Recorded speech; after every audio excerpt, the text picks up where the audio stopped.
ओम शांति। लड़की आईएएस अफसर बनकर घर लौट रही थी। पिता रेलवे स्टेशन पर भीख मांगता मिला। देखिए, कहते हैं सपने देखना आसान होता है, लेकिन उन्हें पूरा करने के लिए संघर्ष, धैर्य और त्याग की बहुत अधिक और ईमानदारी की बहुत ज़्यादा ज़रूरत होती है। एक स्टोरी नेहा की है, जो एक छोटे से गरीब परिवार में जन्मी बच्ची थी। लेकिन आईएएस अधिकारी बनने का उसने सपने देखा। ये सपना केवल उसी का नहीं था, उसके पिता रघुवीर का भी था, जिन्होंने अपनी बेटी को पढ़ाने के लिए हर प्रकार से कुर्बानी दी और हर प्रकार की मुश्किलों का सामना किया। आज जब नेहा सालों बाद अपने गांव लौट रही है, ट्रेन में बैठी हुई वह अपने गांव, बचपन और संघर्षों को याद कर रही है। लेकिन जैसे ही ट्रेन स्टेशन पर रुकती है और वह अपना कदम प्लेटफॉर्म पर रखती है, उसकी नज़र एक बुजुर्ग भिखारी पर पड़ती है। पहले तो वह अनदेखा कर देती है, लेकिन कुछ अजीब सा एहसास उसे वापस खींच लाता है। जब वह पास जाकर देखती है तो उसकी आंखें हैरान रह जाती हैं। वह भिखारी कोई और नहीं बल्कि उसका अपना पिता था। आखिर ऐसा क्या था कि रघुवीर, जिसने अपनी बेटी को आईएएस अधिकारी बनाने के लिए अपना सब कुछ न्यौछावर कर दिया था, आज इस हालत में पहुंच गया। दरअसल घटना कुछ इस प्रकार से थी। रांची के पास एक छोटे से गांव में एक खुशहाल परिवार रहता था। इस परिवार में पिता रघुवीर और उनकी बेटी नेहा थे। नेहा एक होनहार और बहुत ही अच्छी छात्रा थी, जो 10वीं कक्षा में पढ़ रही थी। वह पढ़ाई लिखाई में बहुत ही अच्छी थी और उसके पिता उसे बड़े अधिकारी के रूप में देखना चाहते थे। रघुवीर गांव के ईंट भट्टे पर मजदूरी करते थे। उनका सपना था कि उनकी बेटी खूब पढ़ लिख कर एक ऊंचे पद पर पहुंचे और उनका नाम रोशन करे। इसी वजह से उन्होंने परिवार को सीमित रखा था। उन्होंने दूसरा बच्चा भी नहीं किया, क्योंकि वह जानते थे कि ज़्यादा बच्चों के होने से उनकी परवरिश और पढ़ाई का खर्च उठाना कठिन हो जाएगा। रघुवीर नहीं चाहते थे कि उनके बच्चे भी वही कठिनाइयाँ झेलें जो उन्होंने अपने जीवन में झेली थीं। समय बीतता गया और नेहा ने 10वीं की परीक्षा बहुत अच्छे अंकों से पास कर ली। जब यह खबर उसके पिता को मिली तो उनकी खुशी का ठिकाना ना रहा। उन्होंने अपनी बेटी को गले लगाकर कहा, बेटी, इसी तरह पढ़ाई करती रहो, तुम एक दिन जरूर बड़ा अफसर बनेगी। नेहा पढ़ाई में पूरे मन से लगी थी, लेकिन कुछ महीनों बाद उसके जीवन में एक बड़ा दुखद मोड़ आया। उसकी माँ को अचानक एक गंभीर बीमारी हो गई। तमाम इलाज कराने के बावजूद भी वह ठीक नहीं हो पाई और एक दिन उस दुनिया को छोड़ कर के चली गई। माँ के जाने से नेहा और उनके पिता पर दुखों का पहाड़ टूट पड़ा। मृत्यु से पहले नेहा की माँ ने रघुवीर का हाथ पकड़ करके कहा कि मैं जा तो रही हूँ, लेकिन मुझसे एक वादा करो कि तुम हमारी बेटी की पढ़ाई कभी नहीं रुकने दोगे। उसे एक बड़ा अफसर बनाना ही मेरी आखिरी इच्छा है। ये कहते हुए उन्होंने अपनी आंखें हमेशा के लिए बंद कर लीं। पत्नी की मृत्यु के बाद रघुवीर पूरी तरह टूट चुके थे, लेकिन उन्होंने अपनी भावनाओं पर काबू रखा। उन्होंने ठान लिया कि वे किसी भी हाल में अपनी पत्नी की अंतिम इच्छा को पूरा करेंगे और नेहा की पढ़ाई को जारी रखेंगे। माँ के जाने के बाद नेहा का दिल भी बहुत भारी था, लेकिन पिता की हिम्मत देखकर उसने खुद को संभाला और पढ़ाई में और भी ज़्यादा मेहनत करने लगी। उसकी आंखों में अब सिर्फ एक ही सपना था, माँ की आखिरी इच्छा को पूरा करना। रघुवीर दिन रात मेहनत करके मजदूरी करते ताकि अपनी बेटी की पढ़ाई का खर्च उठा सकें। गांव के लोग कहते, इतनी मेहनत मत कर, एक बेटी से क्या होगा, शादी कर दे बस। लेकिन रघुवीर के कामों पर जूं तक नहीं रेंगती। वह अपनी बेटी को पढ़ाकर एक मिसाल कायम करना चाहते थे। नेहा ने भी अपने पिता की मेहनत को बेकार नहीं जाने दिया। उसने पूरी लगन और परिश्रम से पढ़ाई की और 12वीं की परीक्षा भी उसने अच्छे अंकों से पास कर ली। जब एक खबर उसके पिता को मिली तो उनकी आंखों में खुशी के आंसू आ गए। उन्होंने अपनी बेटी को सीने से लगाकर कहा, बेटी, तेरी माँ जहाँ भी होगी आज बहुत खुश होगी। नेहा अब अपनी ग्रेजुएशन पूरी करने के लिए गांव से कुछ दूर शहर के कॉलेज में जाने लगी। पहले तो सरकारी स्कूल था जहाँ पढ़ाई का खर्च बहुत कम था, लेकिन अब कॉलेज की फीस, किताबें और आने-जाने का खर्च बढ़ने लगा। ये सब देखकर उसके पिता रघुवीर ने और भी ज़्यादा मेहनत करनी शुरू कर दी। वह दिन में भट्टे पर मजदूरी करता और सुबह-शाम अलग-अलग जगहों पर छोटे-मोटे काम करता ताकि बेटी की पढ़ाई के लिए पैसे जुटा सके। नेहा को भी यह एहसास था कि उसके पिता उसके लिए कितना संघर्ष कर रहे हैं। इसी वजह से उसने भी पढ़ाई में और अधिक मेहनत करनी शुरू कर दी। कॉलेज में पढ़ते-पढ़ते नेहा को एक दिन अपने एक शिक्षक से पता चला कि यूपीएसएससी एक ऐसा एग्ज़ाम है जिससे वो सीधे अफ़सर बन सकती है और अपने पिता के संघर्ष का फल उन्हें दे सकती है। अब वह ग्रेजुएशन के साथ-साथ यूपीएसएससी की तैयारी भी करने लगी। दिन-रात मेहनत करते हुए आखिरकार उसने अपनी ग्रेजुएशन पूरी कर ली। जब वह अच्छे अंकों से पास हुई तो उसके पिता का सीना गर्व से चौड़ा हो गया। उन्होंने अपनी बेटी को गले लगाया और कहा, बेटी, तेरी माँ जहाँ भी होगी आज भी बहुत खुश होगी। लेकिन गांव वालों को ये सब पसंद नहीं आ रहा था। जब नेहा की ग्रेजुएशन पूरी हो गई तो गांव के कुछ लोग रघुवीर के पास आए और कहने लगे, रघुवीर, अब तेरी बेटी सयानी हो गई है, तुझे उसकी शादी कर देनी चाहिए। ये सुनकर रघुवीर ने दृढ़ता से जवाब दिया, मेरी पत्नी की आखिरी इच्छा थी कि हमारी बेटी पढ़ लिख कर एक बड़ा अधिकारी बने। जब तक मैं इस सपने को पूरा नहीं कर देता तब तक शादी के बारे में सोचना भी पाप है। गांव के लोग उसकी बात सुनकर हंसने लगे और मजाक उड़ाने लगे। अरे भाई, ये आदमी पागल हो गया है, मजदूर की बेटी अफसर बनेगी, ये सिर्फ किताबों की बातें हैं, हकीकत में ऐसा नहीं होता। रघुवीर ने उनकी बातों पर ध्यान नहीं दिया। उसे अपनी बेटी पर पूरा भरोसा था। उसने सोचा कि अब उसे नेहा को यूपीएसएससी की तैयारी के लिए दिल्ली भेजना होगा। अब नेहा के सामने एक नई उलझन आ गई। उसने सुना था कि दिल्ली में अच्छी कोचिंग होती है जहां जाकर परीक्षा की अच्छी तैयारी की जा सकती है। लेकिन फिर उसके मन में एक सवाल उठा, अगर मैं दिल्ली चली गई तो पिताजी का ख्याल कौन रखेगा? वह पहले से ही दिन रात मेहनत करते हैं, क्या उनके पास इतने पैसे होंगे कि वो मेरी कोचिंग करवा सकें? यही सोचकर वो उदास रहने लगी और कॉलेज भी जाना बंद कर दिया। वह घर के कोने में चुपचाप बैठी रहती। एक दिन रघुवीर ने देखा कि नेहा कुछ दिनों से चुपचाप और गुमसुम सी रहने लगी। उन्होंने प्यार से बेटी के सिर पर हाथ रखा और पूछा, बेटी, आजकल तेरा मन पढ़ाई में नहीं लग रहा, क्या बात है? नेहा पहले तो कुछ नहीं बोली, फिर धीरे से बोली, नहीं पिताजी, ऐसी कोई बात नहीं है, मेरी पढ़ाई पूरी हो गई है। अब मैं नौकरी के लिए फॉर्म भरूंगी और अगर किस्मत ने साथ दिया तो किसी अच्छी नौकरी में मेरा नंबर लग जाएगा। ये सुनकर रघुवीर चौंक गए। बचपन से उन्होंने उसे अफसर बनने के लिए प्रेरित किया था और आज वह कह रही थी कि अगर नंबर लग गया तो। रघुवीर को समझ आ गया कि उनकी बेटी किसी उलझन में है। उन्होंने प्यार से उसका हाथ पकड़ा और कहा, बेटी, सच सच बताओ, तुझे क्या चिंता सता रही है? नेहा की आंखों में आंसू आ गए। उसने धीरे से कहा, पिताजी, आप मेरे लिए बहुत मेहनत कर रहे हैं।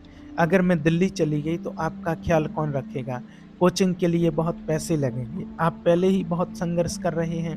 मैं नहीं चाहती कि मेरी पढ़ाई के लिए आपको और तकलीफ उठानी पड़े। ये सुनकर रघुवीर का दिल भर आया, लेकिन उन्होंने खुद को संभाला और अपनी बेटी को समझाते हुए बोले, बेटी, अगर मैं चाहता तो तुझे स्कूल के बाद ही तेरी शादी करवा देता, लेकिन मैंने ऐसा नहीं किया क्योंकि मेरी और तेरी माँ की इच्छा थी कि तू अफसर बने।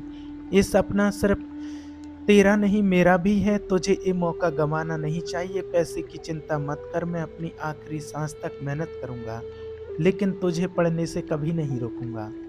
रघुवीर ने अपनी बेटी नेहा से कहा, बेटी, जितने भी पैसे चाहिए तू मुझे एक बात बताओ, एक बार बता दे कितने पैसे चाहिए, मैं तुझे इंतजाम करके दे दूंगा। तुझे किसी भी परेशानी का सामना नहीं करना पड़ेगा। नेहा थोड़ी चौंकी और फिर संकोच करते हुए बोली, पिताजी, बहुत सारे पैसे चाहिए होंगे, आप इतने पैसे कहाँ से लाएंगे? रघुवीर ने अपनी बेटी को देखकर मुस्कुराते हुए कहा, बेटी, तुझे इस बात की चिंता करने की ज़रूरत नहीं है। जब तक मैं हूँ तुझे पढ़ाई लिखाई में कोई कमी नहीं आने दूंगा। तेरे भविष्य के लिए मैं हर मुमकिन कोशिश करूँगा। तू बस मेहनत करती रह। एक दिन तू अफ़सर बनेगी और हम सबका नाम रोशन करेगी। ये सुनकर नेहा का मन उत्साहित हुआ और उसने अपने पिता से कहा, ठीक है पिताजी, अगर आप ऐसा चाहते हैं तो मैं आपकी उम्मीदों पर खरा उतरने की पूरा कोशिश करूंगी। रघुवीर ने फिर पूछा, बेटी ये बताओ, तुम्हें कितने पैसे चाहिए ताकि तुम अफसर बन सको? नेहा ने थोड़ी सोचते हुए कहा, पिताजी कम से कम 10 लाख रुपए चाहिए होंगे, तब जाकर मुझे दिल्ली में अच्छी कोचिंग मिल पाएगी और मेरी पढ़ाई पूरी हो सकेगी। रघुवीर ने उसे भरोसा दिलाया, तू चिंता मत कर बेटी, मैं अपनी तरफ से पूरी कोशिश करूंगा। रघुवीर के पास अपनी बेटी के सपने को पूरा करने के लिए और कोई रास्ता नहीं था, लेकिन घर के अलावा उसके पास कुछ भी नहीं था। उसके पास जमीन तो थी नहीं, बस वही एक घर था जिसमें वह और उसकी बेटी रहते थे। उसने मन ही मन सोचा कि अगर यही घर बेचना पड़े तो भी वह अपनी बेटी के भविष्य के लिए पीछे नहीं हटेगा। रघुवीर ने साहूकार से संपर्क किया और उसे अपनी स्थिति समझाई। उसने साहूकार से कहा, मैं अपनी बेटी के भविष्य के लिए इस घर को बेचना चाहता हूँ, कृपया इसे बेचने का इंतजाम करें और एक बात ध्यान रखना कि मेरी बेटी को इसका पता ना चले। जब तक वह पढ़ाई के लिए शहर में रहे तब तक हम इस घर में रह सकते हैं। साहूकार ने रघुवीर की बातों को समझा और उसकी मदद करने का वादा किया। उसने रघुवीर से कहा, ठीक है, तुम चिंता मत करो, मैं तुम्हारी बात मानता हूँ। कुछ समय बाद रघुवीर को 10 लाख रुपए मिल गए। वह उसी पैसे में से 10,000 रुपये वापस साहूकार को दे देता है और कहता है, ये किराया है, जब तक हम यहाँ रहेंगे इसे समझ लेना, बाकी पैसे मैं अपनी बेटी की पढ़ाई के लिए ले जा रहा हूँ। अब रघुवीर अपनी बेटी को लेकर शहर के लिए रवाना हुआ। उसने नेहा के लिए एक बैंक खाता खोला जिसमें सारे पैसे जमा करवा दिए। उसने नेहा को पासबुक थमाते हुए कहा, बेटी इसमें जितने पैसे हैं वह तुमने मुझसे मांगे थे, लेकिन इसमें कुछ ज़्यादा ही है। अब मुझे सिर्फ यही उम्मीद है कि तुम एक दिन अफसर बनकर लौटोगी। अब रघुवीर की आंखों में उम्मीद और विश्वास था। वह नेहा से बोला, बेटी जब तक तुम अफसर नहीं बन जाती इस गांव में वापस आने का नहीं सोचना। मैं नहीं चाहता कि मेरी बेटी बिना अफसर बने यहाँ लौटे। रघुवीर की आंखों में विश्वास था और नेहा को अपने पिता के शब्दों ने और ही मजबूत बना दिया था। उन्होंने कहा था, बेटी गांव के लोग तरह तरह की बातें करते हैं, वे ताने मारते हैं कि जवान बेटी को पढ़ा रहा हूँ, कल को कुछ गलत हो गया तो मैं किस मुंह से समाज का सामना करूँगा। मैं इन्हें मुंह तोड़ जवाब देना चाहता हूँ और वो जवाब सिर्फ तब मिलेगा जब तुम अफसर बनकर लौटेगी। पिता के इन शब्दों ने नेहा के अंदर एक नई ऊर्जा भर दी। उसने अपने पिता से वादा किया, पिताजी मैं तब तक नहीं लौटूंगी जब तक मैं अफसर नहीं बन जाती। नेहा अपने कॉलेज के कुछ साथियों के साथ दिल्ली पहुंची। वहां उसने यूपीएसएससी की तैयारी शुरू कर दी। उसके साथ कुछ अन्य छात्राएं भी थीं जो उसी परीक्षा की तैयारी कर रही थीं। सबने एक साथ कोचिंग ज्वाइन की और पूरी मेहनत से पढ़ाई में जुट गईं। समय बीतता गया और आखिरकार परीक्षा का दिन आ गया। नेहा ने परीक्षा पूरी मेहनत से दी और अच्छे नंबरों की उम्मीद थी, लेकिन जब परिणाम आया तो उसकी सारी उम्मीदों पर पानी फिर गया। वह प्रारंभिक परीक्षा भी पास नहीं कर पाई थी। यह उसके लिए एक बड़ा झटका था। उसकी सहेलियां भी परीक्षा में असफल रहीं और मायूस होकर अपने घर लौट गईं। लेकिन नेहा ने अपने पिता से वादा किया था कि जब वह लौटेगी तो एक अफसर बनकर ही लौटेगी। इसलिए उसने घर वापस जाने के बजाय और भी ज़्यादा मेहनत करने का फैसला किया। इस बार नेहा ने पहले से भी ज़्यादा मेहनत की। उसने दिन रात पढ़ाई में खुद को झोंक दिया। अब वह किसी सहेली के सहारे नहीं थी, बल्कि अकेले ही संघर्ष कर रही थी। वह खुद को एक कमरे में बंद कर पूरे जोश के साथ पढ़ाई करने लगी। कुछ महीनों बाद परीक्षा फिर हुई। नेहा ने इस बार पूरी उम्मीद के साथ परीक्षा दी, लेकिन जब परिणाम आया तो वह फिर से असफल हो गई। यह उसके लिए और भी बड़ा झटका था। उसने सोचा था कि पिछली बार की गलती को सुधार लिया था, लेकिन फिर भी वह सफल नहीं हो पाई। उसका आत्मविश्वास डगमगाने लगा। कुछ देर के लिए उसे लगा कि शायद वह गलत रास्ते पर चल पड़ी है। क्या पिताजी का सपना कभी पूरा नहीं होगा? उसने खुद से यह सवाल किया, लेकिन तभी उसको अपने पिता की बात याद आई कि अगर तू मेहनत करेगी तो सफलता ज़रूर मिलेगी। हार मत मानना, आखिरकार सफलता मिलेगी। अब नेहा ने अपनी असफलताओं को अपनी ताकत बना लिया। उसने तीसरी बार परीक्षा देने का फैसला किया। इस बार उसने अपने अध्ययन की रणनीति बदली। उसने अपनी गलतियों को पहचाना और पूरी तैयारी के साथ परीक्षा दी। धीरे-धीरे करके प्रीलिम्स प्रीलिम्स, मेंस और इंटरव्यू तीनों क्लियर हो गए। फिर वह ऐतिहासिक दिन आया जब उसका नाम यूपीएसएससी परीक्षा के सफल अभ्यर्थियों की सूची में था। नेहा अब एक अफ़सर बन चुकी थी। जब उसे ये खबर मिली तो उसकी आँखों में आँसू आ गए। ये खुशी के आँसू थे। उसने खुद से कहा, मैंने कर दिखाया पिताजी, आपका सपना पूरा हो गया। अब उसे बस एक ही इच्छा थी, अपने पिता से मिलने की। उसने जल्दी से ट्रेन की टिकट बुक की और सीधे अपने गाँव के लिए रवाना हो गई। रास्ते में बैठी नेहा पूरे सफ़र में अपने पिता और गाँव के लोगों के बारे में सोचती रही। गाँव वाले जो मुझे और पिताजी को ताने देते थे, अब वे क्या कहेंगे? उसने मन में सोचा।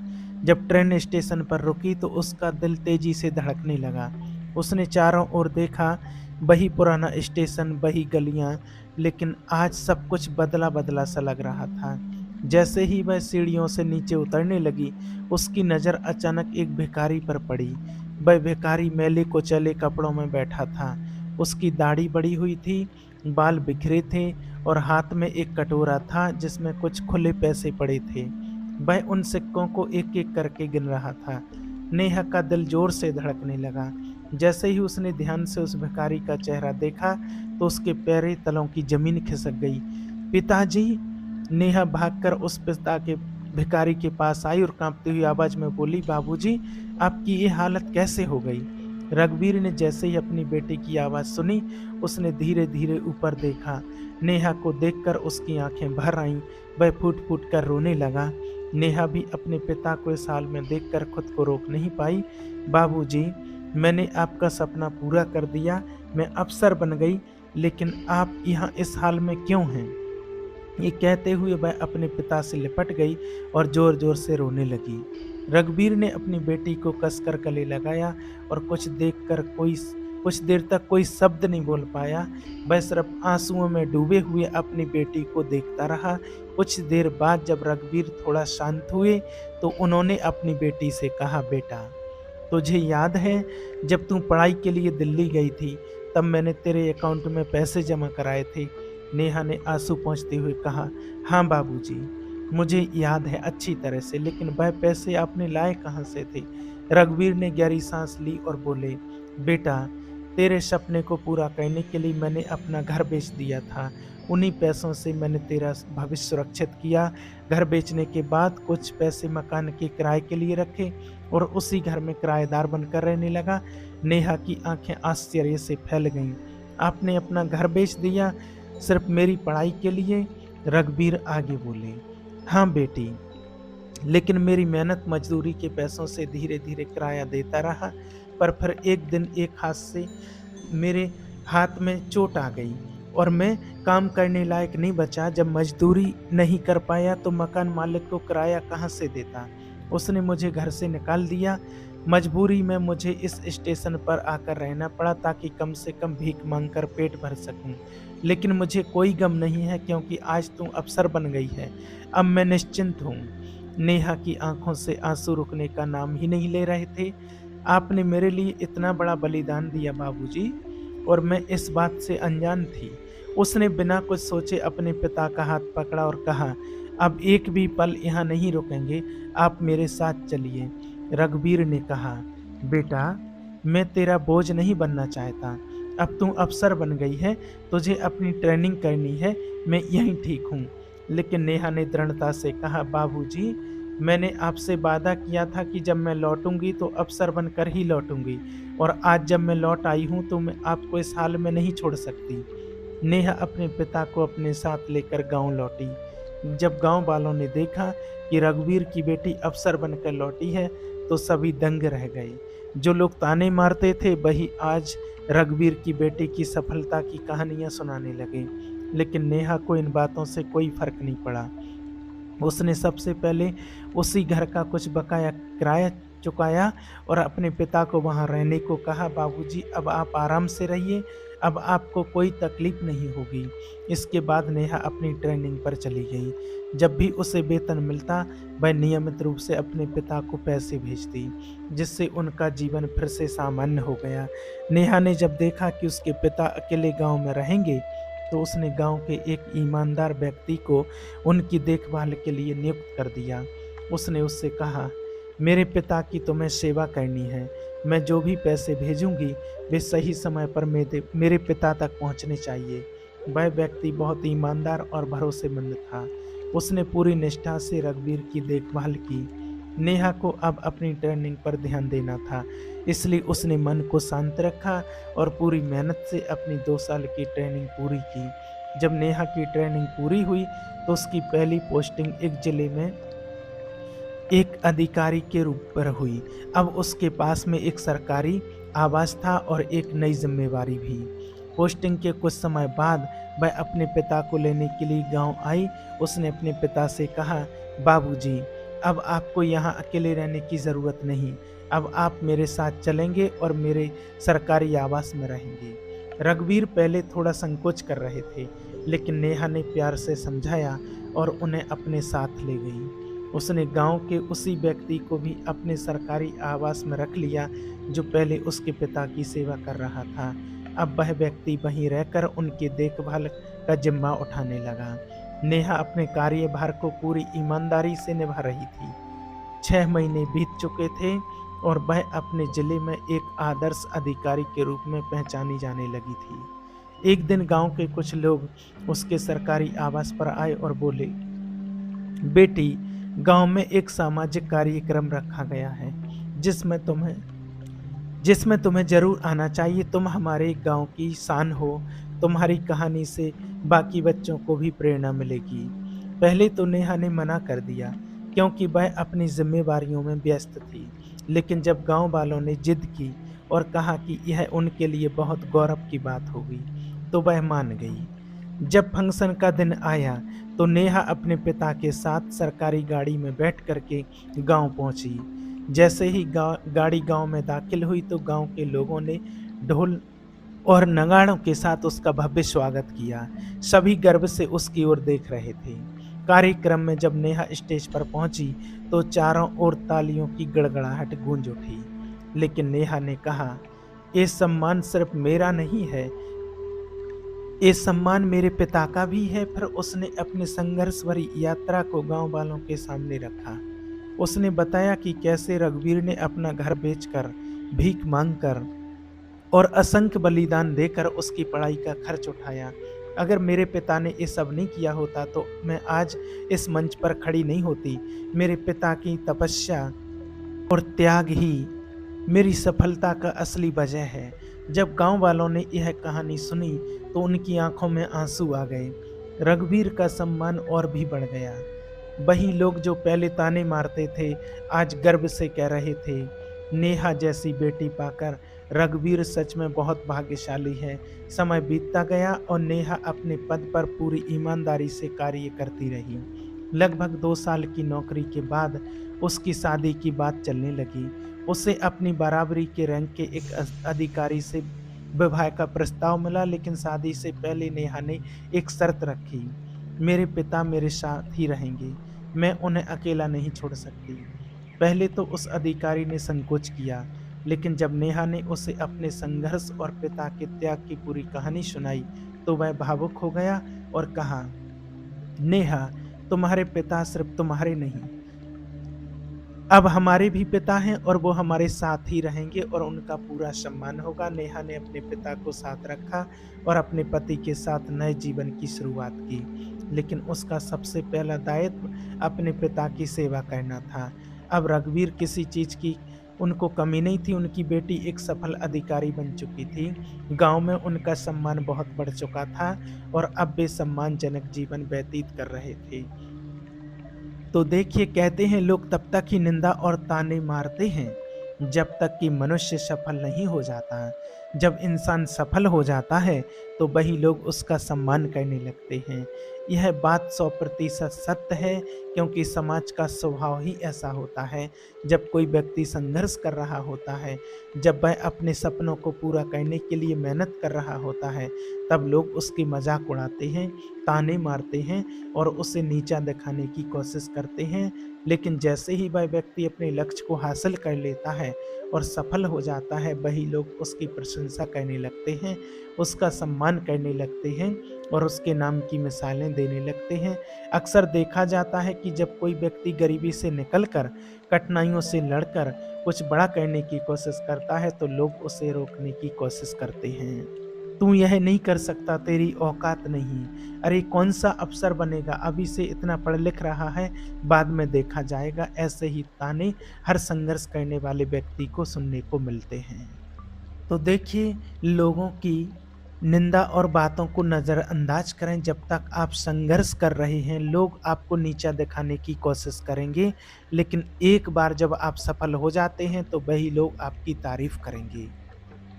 और माता-पिता को कभी बच्चों के सपनों को नहीं मारना चाहिए। बच्चों की क्षमताओं को पहचानें, उनका समर्थन करें और उन्हें आगे बढ़ने का अवसर दें। और समाज के तानों से डरने की ज़रूरत नहीं। जो लोग ताने मारते हैं, वही लोग सफलता के बाद आपके सम्मान में खड़े होंगे। सपनों को पूरा करने के लिए मेहनत ज़रूरी है। अगर किसी लक्ष्य को पाना है, तो आलोचनाओं को नज़रअंदाज करके पूरी मेहनत और समर्पण से काम करना होगा। अंत में, अगर सपने बड़े हैं, तो रास्ते कठिन होंगे। लोग ताने मारेंगे, मज़ाक उड़ाएँगे, हँसी करेंगे।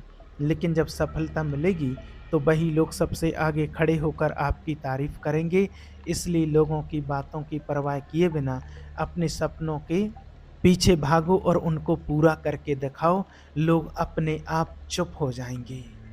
तो हर एक बच्चे को अपने माता-पिता के सपनों को पूरा करने के लिए मेहनत ज़रूर करनी चाहिए। वे हमारे लिए जो बलिदान देते हैं, उसे कभी नहीं भूलना चाहिए। और अपने जीवन को सफल बनाएँ, अच्छे कर्म करें, श्रेष्ठ कर्म करें, अपने माता-पिता का नाम रोशन करें। ओम शांति।